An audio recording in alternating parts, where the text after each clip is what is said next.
السلام علیکم، آپ دیکھ رہے ہیں مبشر لقمان چینل. میرا نام مبشر لقمان ہے اور ایک اہم خبر یہ ہے کہ امریکہ جو ہے کشمیر پہ اب ثالثی کرنے کے لیے تیار ہے. افغانستان نے تو احسان کا بدلہ ہمیشہ احسان فراموشی سے دیا ہے. پاکستان نے ہر مشکل وقت میں اس کی مدد کی ہے، لیکن افغانستان نے اس احسان کا بدلہ یہ دیا کہ وہ آج پاکستان کے ہر دشمن کا میزبان ہے. کالعدم ٹی ٹی پی کا سرپرست اعلیٰ پاکستان میں دہشت گردی کی سرپرستی کر رہا ہے. امریکہ نے بھی افغان شہریوں پہ احسان کیا تھا. امریکہ نے انخلا کے وقت ان ہزاروں افغان شہریوں کو تحفظ کی ضمانت دی تھی جو اس کے معاون و مددگار رہ چکے تھے. تو امریکہ نے ایسے لاکھوں افغان شہریوں کو دنیا بھر میں بسایا. اس کی اپنی سرزمین پر اس وقت بھی 2.5 لاکھ افغان مہاجرین موجود ہیں. تو صدر ٹرمپ نے اس احسان فراموش ٹولے کا بوریا بستر گول کرنے کی پلاننگ کر لی ہے. اب واشنگٹن پوسٹ کے مطابق ٹرمپ انتظامیہ اس دفتر کو ختم کر رہی ہے جو امریکہ منتقل ہونے والے افغان شہریوں کی دیکھ بھال کا بندوبست کرتا تھا. ٹرمپ انتظامیہ نے پناہ گزینوں کی پروسیسنگ کو سست کر دیا، لاجسٹک سپورٹ بھی بند کر دیا، اور امریکہ کی درخواست میں پاکستان سمیت کئی دوسرے ممالک نے بھی ان احسان فراموشوں کو پناہ دے رکھی تھی. تو یہ احسان فراموش جو کچھ پاکستان میں کر رہے ہیں وہی حرکتیں یورپ اور امریکہ میں بھی کر رہے ہیں. جرمنی میں افغان مہاجرین کو وہاں تو ڈپورٹیشن شروع ہو گئی ہے. یو اے ای کی حکومت بھی تیاری کر رہی ہے. برطانوی میڈیا تو اب کھل کر کہہ رہا ہے کہ جب تک افغان مہاجرین رہیں گے تب تک ہماری خواتین غیر محفوظ ہیں. سنیں ذرا. So there were 129, they committed 129 offences over 3 years, and that is out of a total number of convictions where the nationality is known of 16,771. So that is the context around the numbers. I just think, we want to deal in facts. Chris? This particular element, particularly Afghan, particularly Eritrean asylum seekers, have a particular problem with sexual assaults and sexual violence against women. The sad reality is that if you let Afghan citizens into this country, they are going to be more likely to commit crime and to put the lives of women and children in danger. That should be the priority of the UK government. اصل میں جنگ کسی مسئلے کا حل نہیں ہے. پاکستان نے ہمیشہ امن کو ترجیح دی ہے، باہمی تنازعات کو بات چیت کے ذریعے حل کرنے پہ زور دیا. اقوام متحدہ کی سلامتی کونسل میں کل پاکستان کی جانب سے پیش کی گئی ایک قرارداد منظور ہوئی ہے جس میں مسئلہ کشمیر سمیت تمام عالمی تنازعات کے پرامن حل پر زور دیا گیا. اس قرارداد میں روس یوکرین تنازع کا ذکر شامل تھا، ایران اسرائیل کشیدگی پہ بات کی گئی، غزہ پہ اسرائیلی مظالم کا تذکرہ کیا گیا، تائیوان کے مسئلے کی بھی نشاندہی کی گئی، اور تمام ممالک نے اس قرارداد کی حمایت کی سوائے ایک ملک ہے. اس قرارداد کی منظوری پہ بھارت میں آگ لگی ہوئی ہے. سفارتی محاذ پہ یہ بھارت کی بدترین ناکامی ہے. پوری دنیا نے پاکستان کے اس دیرینہ موقف کو تسلیم کیا کہ جب تک مسئلہ کشمیر حل نہیں ہوتا پاکستان اور بھارت کے درمیان کشیدگی تو برقرار رہے گی، ایک ہولناک ایٹمی جنگ کا خطرہ منڈلاتا رہے گا. تو اس قرارداد کا سب سے بڑا فائدہ یہ ہوا کہ امریکہ نے مسئلہ کشمیر پہ ثالثی کے لیے پاکستان کو گرین سگنل دے دیا.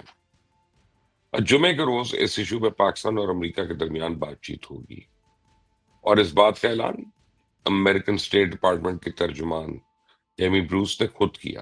بھارت کی سوئی تو ابھی تک آپریشن سندور پہ اٹکی ہوئی ہے. وہ آج بھی کہہ رہا ہے کہ پاکستان میں پاکستان کے اوپر حملوں پہ یہ وقفہ عارضی ہے، یہ حملے دوبارہ کسی وقت بھی شروع ہو سکتے ہیں. اور بھارتی وزیر اعظم سریندر مودی نے اب ایک نیا دعویٰ کیا کہ انڈیا نے صرف 22 منٹ کے آپریشن سندور کے ٹارگٹ حاصل کر لیے. وہ آج بھی کہہ رہا ہے کہ آپریشن سندور میں ہم نے دنیا کو اپنی عسکری صلاحیت دکھا دی.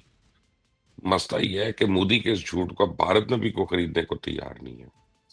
امریکن صدر ٹرمپ تو پہلی روز اس کے جھوٹ کا پول کھول رہے تھے. پہلے وہ بار بار سیز فائر کرانے کی بات کرتے تھے، اب وہ بھارت کے 5 طیاروں کی تباہی کا قصہ پوری دنیا کو سنا رہے ہیں. آج انہوں نے مودی کے منہ پہ دوبارہ ایک زوردار تھپڑ رسید کیا. لے سن لو بھارت کو کس طرح شرمندہ کر رہے ہیں. India, Pakistan was probably going to end up in a nuclear war if they kept, they shut down 5 planes in the last attack, and it was back and forth, back and forth, back and forth. And I called them and I said, listen, no more trade. If you do this, you're not going to be good. But they're both powerful nuclear nations, and that would have happened. Who knows where that would have ended up? And I stopped it. Iran, you saw, we took out their... صدر Trump نے India کے 5 طیارے گرنے کی یہ بات دوسری دفعہ کی ہے، لیکن اس سے پہلے بھارتی سینا کے جنرلز خود اپنے طیارے گرنے کی تصدیق کر چکے ہیں۔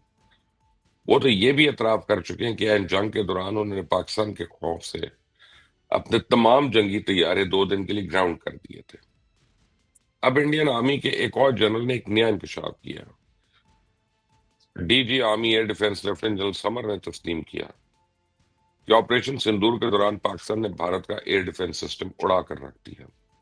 آپ سنیں نہ ذرا کہ بھارتی جنرل کس شرمندگی کے ساتھ قوم کو اشارے کے نائے میں آدھا سچ بتا رہے ہیں۔ They knew we wouldn't, try and shoot down their aircrafts, even if they were behind the Pakistan, international carriers or the national carrier of Pakistan. In spite of conflict, the first thing that you do in conflict is to make sure that your airspace is closed for national and international flights. آپ نے general سمر کا یہ اعترافی بیان سنا؟ اس ہجڑے کی مکاری دیکھیں کہ اب بھی حقیقت چھپا رہا ہے۔ کہہ رہے ہم نے پاکستان کے طیاروں کو اس لیے ٹارگٹ نہیں کیا کیونکہ اس وقت پاکستانی فضاؤں میں بہت سارے مسافر طیارے بھی پرواز کر رہے تھے۔ اگر ہم کوئی جوابی کارروائی کرتے تو میزائل کسی مسافر طیارے کو لگ سکتا تھا۔ تو اگر ہمارا کوئی میزائل غلطی سے کسی مسافر طیارے کو لگ جاتا تو پھر پاکستان کے ہاتھ میں ایک بیانیہ آ جاتا۔ اس لیے ہم چپ رہے۔ میں تو حیران ہوں اس نالائق آدمی کو جنرل کے عہدے میں بٹھایا کس نے ہے؟ اس نالائق کو تو حوالدار ہونا چاہیے تھا۔ اس ہجڑے سے کوئی یہ پوچھے جب تم لوگوں نے بھاولپور اور مرید میں میزائل داغے تھے، کیا اس وقت مسافر طیارے فضا میں پرواز نہیں کر رہے تھے؟ اس جاہل کو کوئی یہ بتائے کہ نور خان ایئر بیس پہ حملہ کرتے وقت بھی پاکستان کی ایئر اسپیس تو کھلی ہوئی تھی۔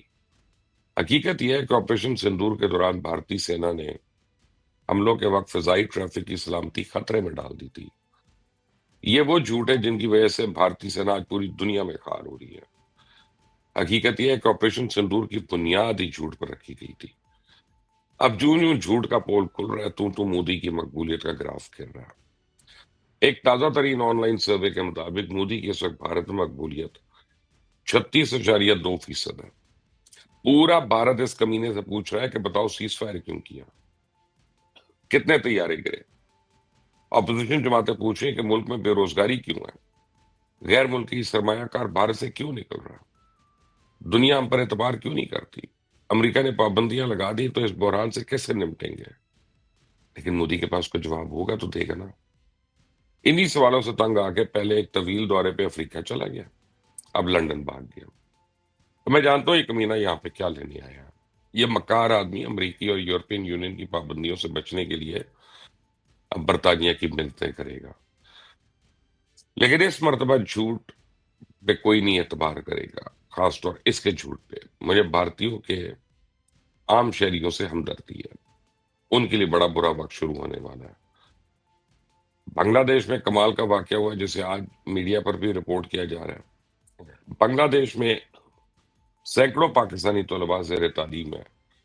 پرسوں ڈھاکہ میں جب بنگلہ دیشی ایئر فورس کا ایک طیارہ حادثاتی طور پہ گرا تو پاکستانی طلباء بھی امدادی کارروائیوں میں پیش رہے۔